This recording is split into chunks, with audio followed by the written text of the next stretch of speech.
Creative Partnerships for Mission gets us thinking here about how we try to live as a missional community. We have worked really hard in the benefice to build relationships with our schools and also with other churches in the local villages. So we've been preparing for about 18 months to become one legal parish so that we free ourselves up from lots of the elected roles, that we can still run our parishes really well, but we've got lots more time and energy to join in with mission and start new things. If you love people, the rural church is the place to be, because we're not gathering in, we are going out naturally. And if we embrace that, there are loads of opportunities, and there's an awful lot more going on in a rural benefice than meets the eye. But it's in people's houses, in people's lives. I'm really excited about the new vision and strategy. I think it gives us a sense of energy and freedom to put some things down. It gives us a really clear statement and vision, which, let's be honest, is straight out of scripture. It's what we're called to do, to re-energise us, to look for the future instead of looking back when we're all striving and working so hard to do the same sorts of things. Just makes total sense to me. We're going to become a we, not an I. So making Jesus known is important to the role I play at St Mary's Church. I'm town centre chaplain and I've been there for 4 years. It's taken time to build activities and the opportunity for volunteers to join me. It's across the churches sort of thing, a family of churches working together. So we have various activities from Monday brunch to Tuesday turn up to Tuesday worship and crafts on a Wednesday. We provide a whole range of things to allow people to engage with us as a church.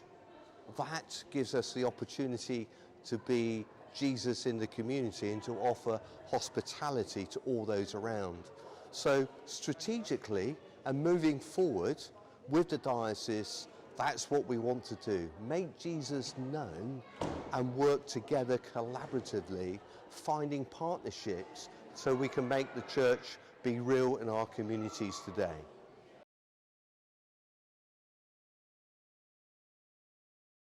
I think they need to help with climate change. I feel like as Christians, I feel you can be you're called to steward over the world, and I think that involves protecting it from climate change, because that is really disrupting the world at the minute and the future of people. The problem that we have locally is there's not enough youth development within our younger people. They quite often are very disengaged with church because they don't see church as valuing them within a service, because the services tend to be very aimed at adults or aimed at younger children. And there's nothing in that middle range that is there to support our young people. When they start to listen to the children, then the children will start to be coming back on board. I think it's important for the church to get more involved with human rights, because with the migrants on the barge, they don't really have a good quality of life because they're all cramped into one place and they don't get much money for activities and food and stuff. I feel like, the church should get more involved with politics, but I think also that there should be a massive push on respect, because there seems to be a lot of an eye for an eye, you do this, I do that. Whereas if someone took the first step and said, okay, this is not right, we're going to start treating you guys well, this might happen with the migrants, they won't feel discriminated because they'll feel respected and be like, okay, how can we respect these guys because they've respected us?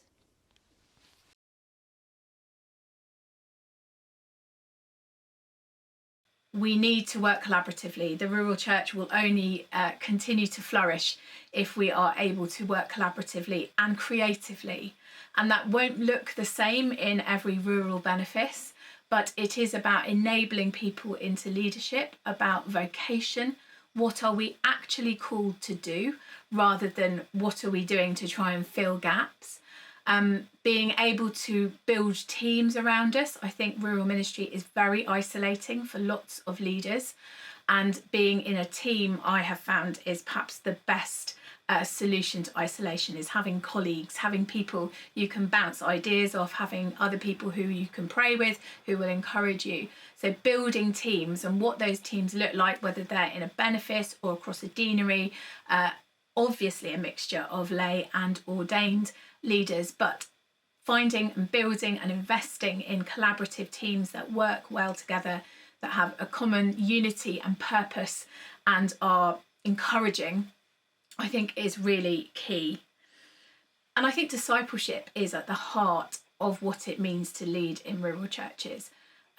The dominant narrative for a long time has been keeping the show on the road and bums on seat and money in the plate. And whilst we recognise that part of our ministry is about caring for buildings and financing the work of the church and growing our congregations, I believe that if we put discipleship, so idea of faith growth, at the heart of what we do, then that will give a very different focus. Our experience in the Bedminster team is putting faith at the centre doesn't necessarily solve the problems about buildings and money, but it does give an energy and excitement about there being growth and new life. So that's exciting to have a vision that seems to be driven by faith, about allowing people to come and know God for themselves. It's about a vision of flourishing, of abundant life. And that gives me hope. And it seems to be a creative and permission-giving vision too. It's not about there being one way to do this. And as a pioneer, it's exciting to know that this is valuing fresh expressions, partnerships with schools, partnerships across benefices and deaneries, energising life, sharing good resources, sharing good ideas.